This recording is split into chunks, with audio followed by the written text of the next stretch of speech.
Drama serial जुड़वा की आने वाली एपिसोड काफी ज्यादा इंटरेस्टिंग होने वाली है। आने वाली एपिसोड में आप देखेंगे कि ज़ारा और नाना मियाँ जब ड्राइंग रूम में बैठे बात कर रहे होते हैं तो अचानक सारा को ज़ारा से काम पड़ता है और वो सारा को आवाज देती है। यहाँ पर उसे इस बात का अंदाजा नहीं होता कि नाना मियाँ भी ज़ारा के साथ बैठे हैं। जब वो नाना मियाँ को देखती है तो वो फौरन पीछे हट जाती है, लेकिन नाना मियाँ उसकी आवाज सुन लेते हैं। यहाँ पर वो ज़ारा से पूछती हैं कि ये कौन। ज़ारा जो कि बहुत ज्यादा तेज तबाह है, वो नाना मियाँ से कहती है, कौन नाना मियाँ, मैंने तो किसी की आवाज नहीं सुनी। नाना मियाँ पीछे मुड़कर देखते हैं तो वाकई ही कोई नहीं होता, लेकिन उन्हें इस बात का तो यकीन होता है कि उन्होंने कोई आवाज सुनी है। लेकिन ज़ारा यहाँ भी उन्हें अपनी बातों में उलझा देती है और कहती है, लगता है आप मेरी जुड़वा बहन को आजकल कुछ ज्यादा ही याद कर रहे हैं, इस वजह से अब आपको उसकी आवाज भी सुनाई देना शुरू हो गई है। यहाँ पर मेहरबान साहब जो कि बहुत ज्यादा परेशान हो जाते हैं, लेकिन वो अपनी परेशानी का इजहार ज़ारा के सामने नहीं करते और वहां से उठकर चले जाते हैं। लेकिन वो ये बात अपनी बेटी के साथ जरूर कर रहे होते हैं कि ज़ारा हमसे यकीनन कोई बात छुपा रही है। आज उन्होंने ज़ारा के अलावा भी किसी की आवाज सुनी है। ज़ारा की माँ जो कि ज़ारा को लेकर पहले ही बहुत ज्यादा परेशान रहती है, वो ज़ारा को बुलाती है और उससे पूछती है कि अब वो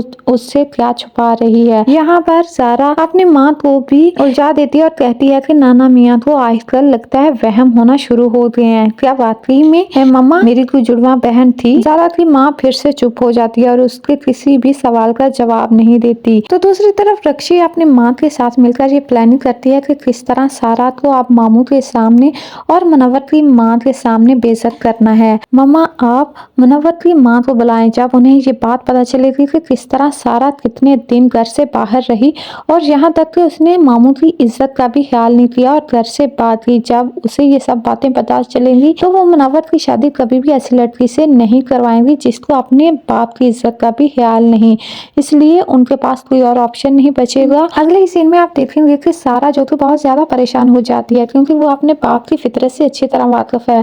जिसने उधर रहते हुए कभी उसे बेटी नहीं समझा, अब उसे आखिर इतनी फिक्र कैसे सता रही है कि वो बार बार फोन करके कह रहा है कि जल्दी वापस आ जाओ। इसलिए वो ज़ारा को खबरदार करती है कि मुझे ऐसा लगता है कि यकीनन कुछ बुरा होने वाला है। तब ज़ारा सारा को समझाती है कि उसे परेशान होने की जरूरत नहीं, अगर ऐसा कुछ हुआ भी तो वो ठीक कर लेगी, वो जा रही है ना कराची, इसलिए उसे फिक्रमंद होने की बिल्कुल भी जरूरत नहीं।